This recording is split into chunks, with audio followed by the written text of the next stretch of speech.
Hello everyone, good morning, welcome back to our channel. তোমরা সবাই কেমন আছো? আশা করছি তোমরা যেখানে আছো ভালো আছো, সুস্থ আছো, আর আমরাও কিন্তু বেশ ভালো আছি। তো আমার চ্যানেল ডোনাস লাইফস্টাইল ব্লগে তোমাদেরকে আরও একবার ওয়েলকাম জানিয়ে নতুন একটি ব্লগ কিন্তু শুরু করছি। তো আজকে হচ্ছে রবিবার, আর এখন বাজে হচ্ছে সকাল 8:30। ওই অনেকটাই বেলা হয়ে গেছে। তো যাই হোক, এদিকে দেখো ঘুম থেকে উঠে কিন্তু বাসি কাজকর্ম সমস্তটা করে নিয়েছি, করে কিন্তু এই যে রান্নাঘরে চলে এসেছি রান্না বসানোর জন্য। তো যাই হোক, অনেকটাই বেলা হয়ে গেছে, আর এদিকে কিন্তু আমরা চাও খেয়ে নিয়েছি। চা খেয়ে এই যে এখন ভাতটাও কিন্তু বসিয়ে দিলাম। আর আমরা তো ঘরের ধানের ভাতই খাই, তো চালগুলোতে একটু বেশি নোংরা থাকে, তো ভালো করে না ধুলে কিন্তু হয় না। তো যাই হোক, চালটাকে ধুয়ে আমি হাঁড়িতে তুলে দিয়েছি। আর এদিকে দেখো কুমড়ো ফুল আর কুমড়ো শাক আমাদের জমির মা নিয়ে এসেছিল, তো সেটাই কিন্তু কেটে বেছে ধুয়ে একদম পরিষ্কার করে গুছিয়ে নিয়েছি। তো এদিকে রান্না হবে সমস্ত আর কি সবুজ সবজি দিয়ে একটা নিরামিষ তরকারি হবে। আর এদিকে হবে হচ্ছে কুমড়ো ফুলের বড়া হবে, আর কিছুটা উচ্ছে ছিল সেটাও কিন্তু কেটে নিয়েছি, উচ্ছেটা ভাজা করব। আর এদিকে দেখো না, মাছ আনার কোনো কথাই ছিল না, তবু এই যে মাছ নিয়ে এসেছে, বাটা মাছ। তো এটা হচ্ছে সর্ষে দিয়ে রান্না করব। তো ভাবছি এখন এই নিরামিষটা দিয়েই খাওয়া দাওয়া করব, আর ভাজা টাজা দিয়ে। আর মাছটা রাতের বেলা রান্না করব, তো ধুয়ে আমি রেখে দেব, মানে সোমবার দিয়ে পরে আর কি রাতের বেলা সেটাকে রান্না করব। তো যাই হোক, এদিকে দেখো বড়ার জন্য কিন্তু আমি চাল ভিজিয়ে রেখেছিলাম, আতপ চাল, তো সেটাই কিন্তু বেটে নিয়েছি বড়া করব বলে। আর এদিকে চাল বাটাটাকে হলুদ আর নুন দিয়ে ভালো করে মেখে একটা ব্যাটার তৈরি করে নিয়েছি। আর এদিকে কিন্তু দেখো কুমড়ো ফুলগুলোকেও কিন্তু আমি ভেজে নিচ্ছিলাম। তো অনেকগুলো কুমড়ো ফুল ছিল, তো মানে একবারে ভাজা সম্ভব ছিল না, তো সেই জন্য কিন্তু আমি দুবারে ভেজে নিয়েছি। আর এদিকে দেখো উচ্ছে ভাজাটাও করে নিয়েছি, আর নিরামিষ তরকারিটা তো আগেই করেছি। উচ্ছে ভাজা করে ভাবলাম একটু আমের টক করি, তো সেই জন্য এই যে আম কেটে নিয়েছি, এখন কিন্তু আমের টকটাও করে নিলাম।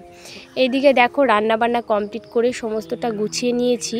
আর এদিকে চলে এসেছি, কিছুটা জামা কাপড় ছিল সেটা কিন্তু ভিজিয়ে দিয়েছিলাম, সেটাই আর কি কেচে দিতে। তো জামা কাপড়গুলো কেচে এখন এই যে চিপে নেব, আর এখন কিন্তু এগুলো মেলেও দেব। তো তোমরা কে কোথা থেকে আমার ভিডিওটা দেখছো অবশ্যই কিন্তু কমেন্ট করে জানাতে ভুলো না। আর যে সমস্ত বন্ধুরা প্রথম থেকে আমার ভিডিও দেখে আসছো তাদেরকে অসংখ্য ধন্যবাদ জানাচ্ছি। আর যে সমস্ত বন্ধুরা আমার এই ছোট্ট ভিডিওটি আজকে প্রথম দেখছো, আমার এই ছোট্ট ভিডিওটি যদি তোমাদের কোনো কারণে ভালো লেগে থাকে তাহলে অবশ্যই লাইক কমেন্ট শেয়ার করে কিন্তু আমার পাশে একজন বন্ধু হয়ে থেকে যেও। আর যাই হোক, একটা কথা না বললেই নয়, যে আমার ভিডিওতে তোমরা যদি কোনো ভুল দেখো বা আমার কথা বলায় কোনো ভুল দেখো তাহলে কিন্তু অবশ্যই আমাকে কমেন্ট করে জানাতে পারো, এতে আমি কোনো কিছুই মনে করব না। তো যাই হোক, এদিকে দেখো আমি জামা কাপড়গুলো ধুয়ে কেচে নিয়েছি, আর এখন এগুলোকে কিন্তু মেলে নেব।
এদিকে দেখো রান্নাবান্না তো আগেই কমপ্লিট হয়ে গিয়েছিল, আর জামা কাপড়গুলো কেচে কিন্তু মেলেও দিয়েছি। আর এদিকে খিদে লেগেছিলো বলে খাওয়া দাওয়াটাও কিন্তু করে নিয়েছি। খাওয়া দাওয়া করে এই যে এঁঠো বাসন জমা হয়েছিল, আর যেগুলো রান্নার পরে আর কি নোংরা হয়েছিল বাসনগুলো, সেগুলো কিন্তু আমার মাজা হয়েছিল না, তো সেগুলো একবারে মেজে নিলাম। আর এদিকে দেখো আমার ছেলের দুদিন থেকে জুতোগুলো পড়ছে, তো ধোয়াই হচ্ছে না, তো সেগুলোকে ব্রাশ দিয়ে ভালো করে আর কি ঘষে ঘষে ধুয়ে একটু রেখে দিলাম জল ঝরাতে আর কি শুকোতে। তো যাই হোক, এদিকে দেখো চলে এসেছি ঘরে। তো ভাবলাম এই র্যাকটাকে অনেক দিন থেকেই পরিষ্কার করা হচ্ছে না, তো ওই আর কি টুকটাক জিনিসগুলোকে একটু মুছে টুছে রাখবো আর কি। তো সেই জন্য কিন্তু এই যে র্যাকটাকে ভালো করে ঝেড়ে পুছে আর কি পরিষ্কার করে নিলাম। এবার এই যে ছোট ছোট বোতলগুলোকে কিন্তু আমি একটু পরিষ্কার করে মুছে নেব, মুছে কিন্তু একটু গুছিয়ে নেব। তো যাই হোক, এদিকে গুছিয়ে চলে এসেছি এই যে রান্নাঘরে। রান্নাঘর কি আজকে সমস্তটাই মুছবো, আমরা যেই ঘরে থাকি সেটাও মুছবো, রান্নাঘরটাও মুছবো, বাইরেগুলোকেও কিন্তু মুছবো। অনেক দিন থেকে ল্যাপা হচ্ছে না, আর এর আগের দিন তো বৃষ্টি হয়েছিল, তো বৃষ্টি হলে কেমন হয় তোমরা তো জানোই। আর উনুনটাও বেশ কয়েকদিন থেকে মোছা হচ্ছে না, তো সেই জন্য ভাবলাম এই উনুনটাকেও আজকে ভালো করে মাটি আর জল দিয়ে মুছে নেব।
এদিকে দেখো উনুনটাকেও কিন্তু মুছে নিয়েছি, আর এই যে আমাদের ঘরটাকেও কিন্তু ভালো করে মাটি দিয়ে মুছে নিলাম। আর এদিকে বাইরের জায়গাগুলোকেও কিন্তু আমি ভালো করে মুছে নেব।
এদিকে দেখো সমস্তটা কিন্তু মুছে নিয়েছি, মুছে কিন্তু আমি স্নান করে নিয়েছি। স্নান করে একদম চলে এসেছি ঠাকুরের পুজোটা দিয়ে নিতে। তো ঠাকুরের পুজোটা এখন আমি দিয়ে নেব। আমার সিংহাসনটাকে রোজই আমি ভালো করে সাজিয়ে গুছিয়ে পরিপাটি করে পুজো দেওয়ার চেষ্টা করি ভগবানের কাছে। তো যাই হোক, আমার ঠাকুরের সিংহাসনটা তোমাদের কেমন লাগলো অবশ্যই কিন্তু কমেন্ট করে জানাতে ভুলো না। অনেক শ্রদ্ধা দিয়ে অনেক ভক্তি ভরে আমি কিন্তু পুজো দেওয়ার চেষ্টা করি। তো যতটুকু আমার সাধ্যের মধ্যে আমি কিন্তু দেওয়ার চেষ্টা করি। তো যাই হোক, এদিকে দেখো পুজো টুজো দিয়ে অনেকক্ষণ পর বিকেলবেলা আর কি, তো এই যে ভেজা জামা কাপড়গুলো তো শুকিয়ে গেছিলো, তো সেগুলোই আমি কিন্তু তুলে নিচ্ছিলাম। তো আজকে আর ভিডিওটা খুব বেশি বড় করব না। তো আজ আসি, কাল আবার দেখা হবে। তো চলো টাটা বন্ধুরা।